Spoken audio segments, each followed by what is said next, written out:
ওই পাগল ছাগল বক্তার পক্ষে তো একটাও দলিল নাই, আমি তো এতগুলো দলিল দিলাম। আমার এজিদের ব্যাপারে এত গবেষণা আছে, সারা বাংলাদেশ না সারা দুনিয়ার সব মৌলবি যদি এক জায়গায় না সুপারগুলো লাগায় গাঠা বানায় আমার সামনে দেন, ওদের পরদাদা পরদাদার পরদাদার পরদাদা পূর্বপুরুষ ওদের এজিদ বাবার দালালির পক্ষে একটা দলিল দিতে পারবে না। আর ইমাম হোসেনের পক্ষে আমি হাজারটা দলিল দিতে পারবো ইনশাআল্লাহ। আমার হোসেন সত্য ছিলেন, আমার হোসেন শাহাদাত বরণ করে জান্নাতি যুবকদের সরদার হয়েছেন। সেই ইমাম হোসেনের অবমাননাকারী, ওনার হত্যার ষড়যন্ত্রকারী, ওনার মাথা মোবারকের সাথে বেয়াদবিকারী সেই এজিদ মুসলমান হতে পারে না। আরে তুমি কোন এজিদের পক্ষে নিয়েছ? তুমি কি পারবে তোমার সন্তানের নাম এজিদ, তোমার নাম এজিদ রাখতে তুমি পারবে না? তুমি কোন এজিদের পক্ষে নিয়েছ যে এজিদ কারবালার ময়দানে ৭২ জন আহলে বাইতকে নিঃশেষ করে দেওয়ার জন্য নির্দেশ করেছিল? এজিদ কাফের, এজিদ মুরতাদ, তাকে যে কাফের জানবে না সেও মুরতাদ হয়ে গেছে। এজিদ মুসলমান কি মুসলমান নয়, আসলে এই ব্যাপারে ওলামায়ে কেরামের মধ্যে ইখতিলাফ আছে। একদল ওলামা এজিদকে সরাসরি তারা কাফের বলেন, তাদের পিছনে দলিল আছে যে তারা এজিদ মদ্যপায়ী ছিল, তারপরে এজিদে হলো খানা কাবার পর মেনজানিক দিয়ে হামলা করেছে, আহলে বাইতের সাথে গোস্তাখি করেছে, ইমাম হুসাইন রাদিয়াল্লাহু তাআলা সহ নবী পরিবারের ৭২ জনকে এভাবে শাহাদাতের ব্যাপারে তাকেই দায়ী করা হয়। যদি এই বিষয়গুলো অ্যাবসুলেটলি এটা যদি প্রমাণিত, এবং এটা প্রমাণিত হলে তাকে কাফের বলতে কোনো বাধা নেই। ইয়াজিদের দাড়ি ছিল, ইয়াজিদের মাথায় টুপি পাগড়ি ছিল, ইয়াজিদ কুরআনের হাফেজ ছিল, দামেস্কের মসজিদের খতিব ছিলেন, ইয়াজিদ ওই যুগের একটা বড় আলিম ছিল। কিন্তু আপনারা বলেন ইয়াজিদ অনেক বড় ইমানদার না? যে ইয়াজিদ ইমাম হুসাইনের বিরুদ্ধে দাঁড়াইছে সেই ইয়াজিদ আশিকে রাসূলের কাছে ইমানদার তো দূরের কথা, কাফেরের চাইতে আরো জঘন্য কাফের, কাফের কাফের কাফের। ঠিক আছে? আরে আমরা সুন্নিরা বলি এই জমিনে যদি ইয়াজিদ কাফের না হয় তাহলে কাফের হবে কে? ঠিক না? ইয়াজিদ যদি কাফের না হয় কাফের হবে কে? ইয়াজিদ যদি মুনাফিক না হয় মুনাফিক হবে কে? এই বিশ্বের মাঝে সর্বশ্রেষ্ঠ কাফের মুনাফিক দাজ্জাল নাফাকের নাম হচ্ছে ইয়াজিদ। এটা আমাদের আকীদা, এটা আমাদের আকীদা, আমাদের আকীদা জানাইয়া দেন। ইয়াজিদের ব্যাপারে চুপ থাকার কোনো সুযোগ যে আমার নবীর নাতিজানের উপর হামলা করে, যে আমার রাসূলের আহলে বাইতকে লজ্জিত করে, তার শান আবার কিসের? কথা ঠিক না? এ থেকে আমরা আলোচনা করতে পারি ইয়াজিদের উপরে লানত করা যাবে কিনা। এ সম্পর্কে ইমাম গাজ্জালী রাহমাতুল্লাহ আলাইহি ইহয়া উলুমিদ্দিনের মধ্যে ইয়াজিদের উপরে লানত করতে নিষেধ করেছেন এবং তার জন্য রাহমাতুল্লাহি আলাইহি বলাকে মুস্তাহাব বলেছেন।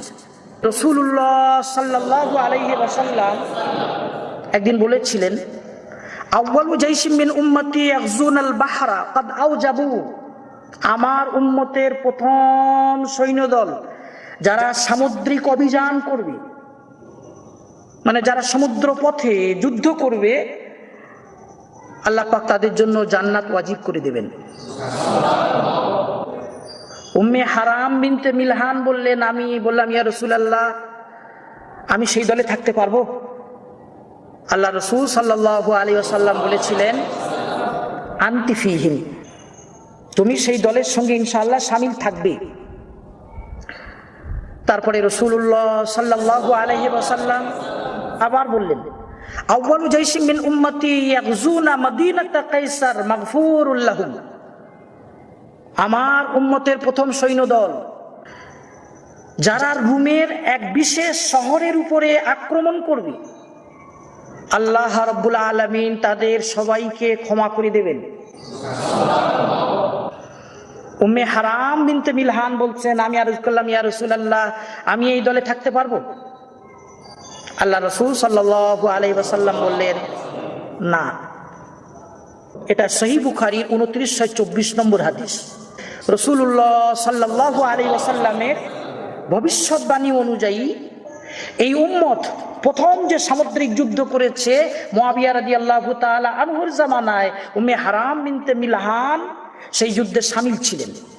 আর এই উম্মত প্রথম রোমের উপরে যে আক্রমণ চালিয়েছে সেই যুদ্ধে উম্মে হারাম বিনতে মিলহান শরীক হতে পারেননি, কেননা তিনি প্রথম যুদ্ধে মুআবিয়া রাদিয়াল্লাহু তাআলা আনহুর সাথে ছিলেন, ওই যুদ্ধে শহীদ হয়ে গিয়েছিলেন। ইমাম বাইহাকি এই হাদিসটা দালাইলুন নাবুওয়াহ কিতাবে বর্ণনা করেছেন এবং রাসূলুল্লাহ সাল্লাল্লাহু আলাইহি ওয়াসাল্লামের নবুয়তের অন্যতম দলিল হিসাবে এটাকে গণনা করেছেন। এটা রাসূলুল্লাহ সাল্লাল্লাহু আলাইহি ওয়াসাল্লামের নবুয়তের মস্ত বড় দলিল। তিনি যে ভবিষ্যৎবাণী করেছিলেন ঠিক সেটাই ঘটল। যাই হোক, ফাথুল বারীতে আল্লামা ইবনে হাজার আসকালানী রাহমাতুল্লাহ আলাইহি লিখেছেন, মুহাল্লাব রাহমাতুল্লাহ আলাইহি বলেছেন এই হাদিস দ্বারা আমির মুআবিয়া রাদিয়াল্লাহু তাআলা আনহু এবং ইয়াজিদের ফজিলত প্রমাণিত হয়। কেননা এই উম্মত প্রথম যে সামুদ্রিক অভিযান চালিয়েছিল সেটা আমির মুআবিয়া রাদিয়াল্লাহু তাআলা আনহুর জামানায় হয়েছিল। রাসূলুল্লাহ সাল্লাল্লাহু আলাইহি ওয়াসাল্লাম এই জামাতের জন্য বলেছেন কাদ আউজাবু, এরা নিজেদের উপর জান্নাত ওয়াজিব করে নিয়েছে। বোঝা গেল আমির মুআবিয়া রাদিয়াল্লাহু তাআলা আনহু এবং ওই যুদ্ধে যারা শামিল ছিলেন সকলেই জান্নাতি। তেমনি দ্বিতীয় যুদ্ধ রোমের কুস্তান্তনিয়া শহরে, যার বর্তমান নাম ইস্তাম্বুল, রোমের ইস্তাম্বুলের উপরে এই আক্রমণটা হয়েছিল। এই যুদ্ধে আমির ছিলেন ইয়াজিদ। এই সহিহ বুখারী প্রথম খণ্ডে 158 নম্বর পৃষ্ঠা দেখো, ইমাম বুখারী উপর থেকে চতুর্থ লাইনে লিখছে বাবু সালাতিল নওয়াফিল জামাআতান। এই পর্বে লিখতে লিখতে মাঝখানে এসে নিচের থেকে 11 নম্বর লাইনে লিখেছেন ওয়াজিদ ইবনে মুআবিয়া আলাইহিম বিআরদির রুম। রোমের ইস্তাম্বুল অভিযানে আমির ছিলেন ইয়াজিদ ইবনে মুআবিয়া এবং এই যুদ্ধটা 50 হিজরিতে হয়েছিল। ইয়াজিদ ইবনে মুআবিয়া 50 হিজরি ইস্তাম্বুল অভিযানের আমির ছিলেন। ওই যুদ্ধে আবু আইয়ুব আনসারী রাদিয়াল্লাহু তাআলা আনহু শহীদ হয়েছিলেন। বড় বড় সাহাবায়ে কেরাম ছিলেন, কিন্তু আমির হয়েছিলেন ইয়াজিদ ইবনে মুআবিয়া। রাসূলুল্লাহ সাল্লাল্লাহু আলাইহি ওয়াসাল্লাম সহিহ বুখারীর 2924 নম্বর এই হাদিসে এই দ্বিতীয় যুদ্ধে সাহাবা তাবিঈনদের সম্পর্কে বলেছেন মাগফুরুল লাহুম। এই যুদ্ধের মুজাহিদিনদেরকে আল্লাহ রাব্বুল আলামিন অবশ্যই ক্ষমা করে দেবেন। এই হাদিস দ্বারা বোঝা যায় ইয়াজিদ মাগফুর লাহু, মানে ক্ষমা প্রাপ্ত, আল্লাহ সুবহানাহু ওয়া তাআলা তাকে ক্ষমা করবেন। ইয়াজিদের জীবনে অনেক রকমের গুনাহ আছে, কিন্তু সহিহ বুখারী এই 2924 নম্বর হাদিস বলছে যে ওই যুদ্ধের যত সাথী যত মুজাহিদিন আল্লাহ সুবহানাহু ওয়া তাআলা তাদের ক্ষমা করবেন। এই জন্যই তো উম্মে হারাম বিনতে মিলহান রাদিয়াল্লাহু তাআলা আনহা রাসূলুল্লাহ সাল্লাল্লাহু আলাইহি সাল্লামের কাছে জানতে চাইছিলেন, ইয়া রাসূলুল্লাহ আমি কি এই যুদ্ধে শামিল হতে পারবো? তো রাসূলুল্লাহ সাল্লাল্লাহু আলাইহি ওয়াসাল্লাম বলেছিলেন না। এ থেকে আমরা আলোচনা করতে পারি ইয়াজিদের উপরে লানত করা যাবে কিনা। এ সম্পর্কে ইমাম গাজ্জালী রাহমাতুল্লাহ আলাইহি ইহয়া উলুমিদ্দিনের মধ্যে ইয়াজিদের উপরে লানত করতে নিষেধ করেছেন এবং তার জন্য রাহমাতুল্লাহি আলাইহি বলাকে মুস্তাহাব বলেছেন। পক্ষান্তরে ইমাম তাফতাজানি শারহে আকাইদে 162 নম্বর পৃষ্ঠায় ইয়াজিদের উপরে লানত করেছেন। আর আমাদের আকাবিরের মধ্যে আশরাফ আলী থানভী রাহমাতুল্লাহ আলাইহি, রশিদ আহমদ গাঙ্গুহি রাহমাতুল্লাহ আলাইহি এবং আল্লামা আব্দুল্লাহ লাকনবী রাহমাতুল্লাহ আলাইহি এ বিষয়ে নীরবতা পালন করতে বলেছেন এবং এই নীরবতা পালন করাটাই আমাদের মতে সবচেয়ে বেশি নিরাপদ। এই জন্য যে সহিহ বুখারী খণ্ড নম্বর 1 পৃষ্ঠা নম্বর 187 হাদিস নম্বর 1377 বর্ণিত আছে, আয়েশা রাদিয়াল্লাহু তাআলা আনহা বর্ণনা করেছেন রাসূলুল্লাহ সাল্লাল্লাহু আলাইহি ওয়াসাল্লাম বলেছেন লা তাসুব্বুল আমওয়াত ফাইন্নাহুম ক্বাদ আফদাউ ইলা মা কদ্দামু। তোমরা মৃত ব্যক্তিদের গালিগালাজ করো না, কেননা তারা যে দোষ ত্রুটি করে গেছে তারা তার পরিণাম ভোগ করছে। সুতরাং তোমরা জীবন্ত মানুষেরা মৃত ব্যক্তিদের গালিগালাজ করো না। আর সুনানে তিরমিজি খণ্ড নম্বর 2 পৃষ্ঠা নম্বর 22 হাসান পর্যায়ের বিশুদ্ধ সনদে বর্ণিত আছে।